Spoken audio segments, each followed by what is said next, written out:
नमस्कार, मैं हूँ सोना। ये जो आप सब सुन रहे हो कि जीडीपी खतरे में है, आज हम इसी पर बात करेंगे। ये जीडीपी -3.9% का मतलब क्या है?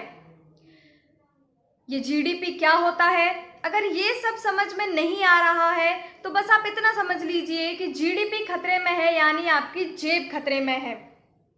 अभी भी आपको तरह तरह के बहानों से भटकाने की कोशिश की जाएगी, जैसे ये महामारी के कारण हुआ, या जिस पर हमारा कोई बस नहीं था, या फिर हम कोई अकेला देश थोड़े ही हैं जिसकी जीडीपी इन दिनों खराब हुई है।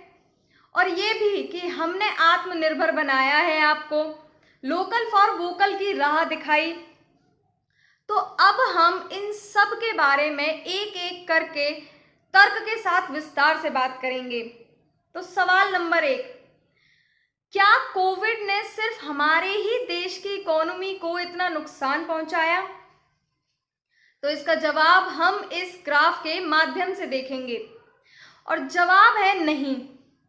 कोरोना की वजह से पूरी दुनिया भर की इकोनॉमी हिली हुई है, लेकिन क्या सिर्फ सभी इकोनॉमीज को एक ही जैसे तरीके से चोट पहुंचाई है कोविड ने?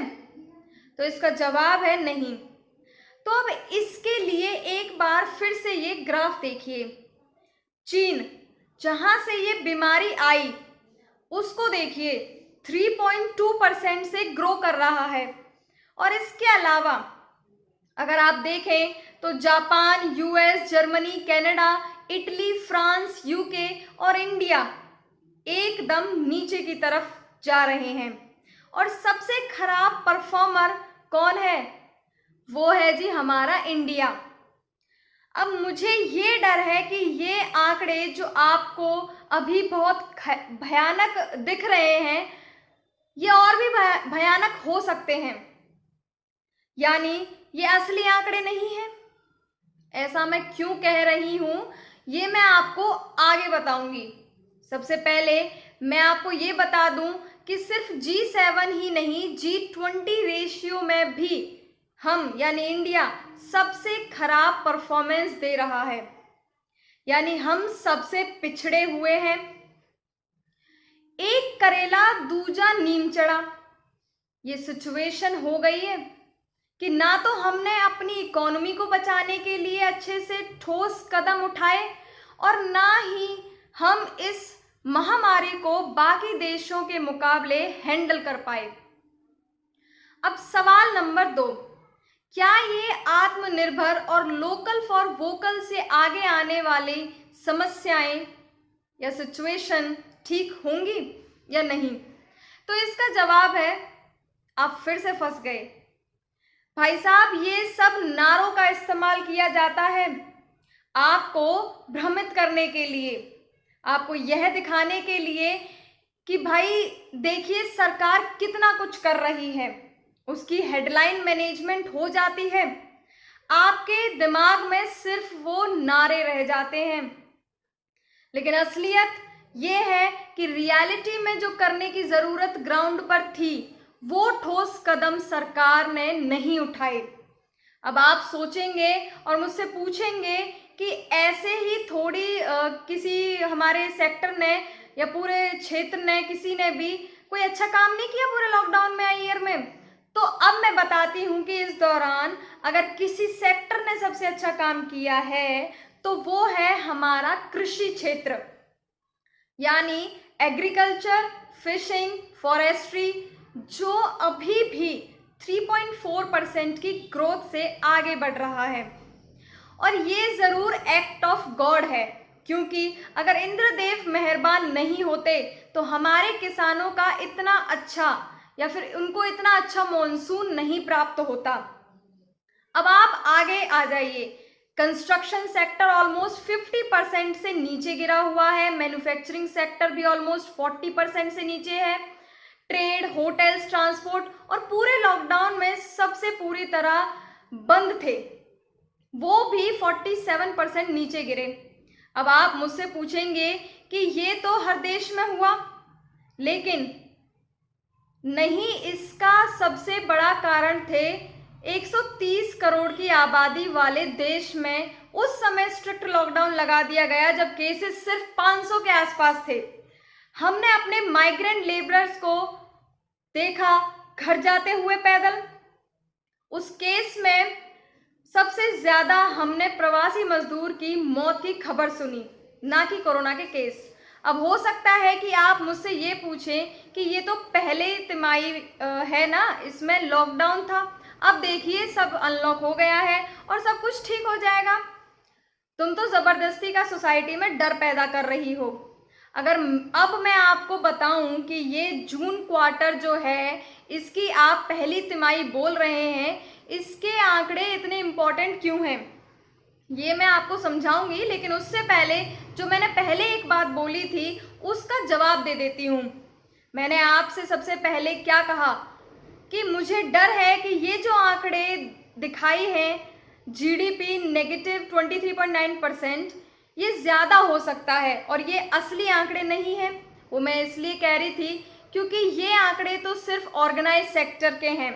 आपके पास अनऑर्गेनाइज सेक्टर की, जो कि सबसे वास्ट है हमारे देश में, उसका कोई भी डेटा या आंकड़े नहीं है अभी तक। और जब उसके आंकड़े इसके साथ मिलेंगे तो पता नहीं ये ग्राफ कहाँ से कहाँ जाएगा, क्योंकि बंद तो सब कुछ था। चलिए अब अपने सवाल पर आ जाते हैं कि ये जून क्वार्टर का जो जीडीपी आंकड़ा है ये कितना इम्पोर्टेंट है।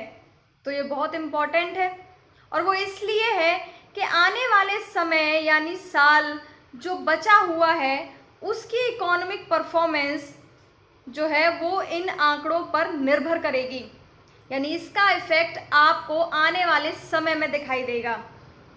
अब ये जो फर्स्ट क्वार्टर है इसके अंदर सप्लाई कंस्ट्रेंट हुआ। क्यों? जब बहुत स्ट्रिक्ट लॉकडाउन लगा दिया गया था तो कई तरह से सप्लाई कंस्ट्रेंट शुरू हो गई, क्योंकि एक्टिविटीज़ बंद हो गई थी, इकोनॉमिक एक्टिविटीज़। आपकी जॉब पर बात आ गई, जॉब चली भी गई, यानी लॉस ऑफ इनकम भी हो गया। जब आपको लॉस ऑफ इनकम शुरू हो गया, जॉब्स चली गई, तो ये सप्लाई साइड है, ये डिमांड साइड की तरफ चली गई, यानी कि डिमांड कंस्ट्रेंट भी शुरू हो गया, जो कि कई लोग, आप, हम और सब कहते हैं कि हमारे पास सेविंग्स होती हैं, हम बहुत हद तक अपनी सेविंग्स पर निर्भर कर सकते हैं। लेकिन जब हमारे हाथ में पैसा ही नहीं होगा तो हम सेव क्या करेंगे? और जब हमारे पास पैसा ही नहीं होगा, जेब खाली होगी, तो खर्च कौन करेगा? और खर्च कोई नहीं करेगा तो डिमांड कम हुई ना, हुई कि नहीं?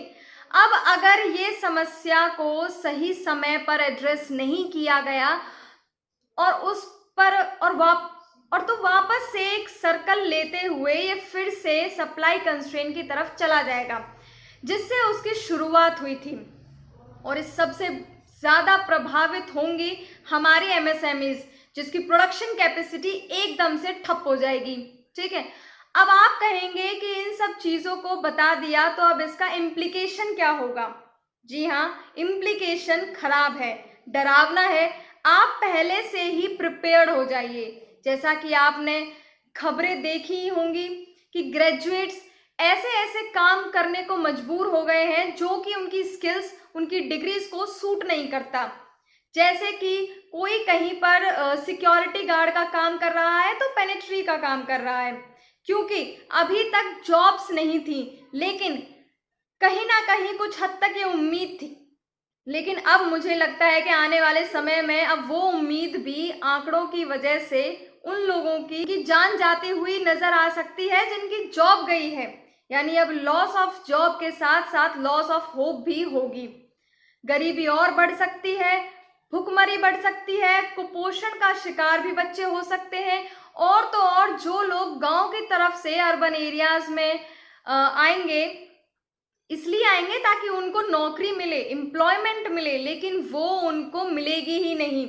और जब एम्प्लॉयमेंट ही नहीं होगी तो जो आए हुए लोग हैं, हो सकता है आपको वो सड़कों पर भीख मांगते हुए नजर आए।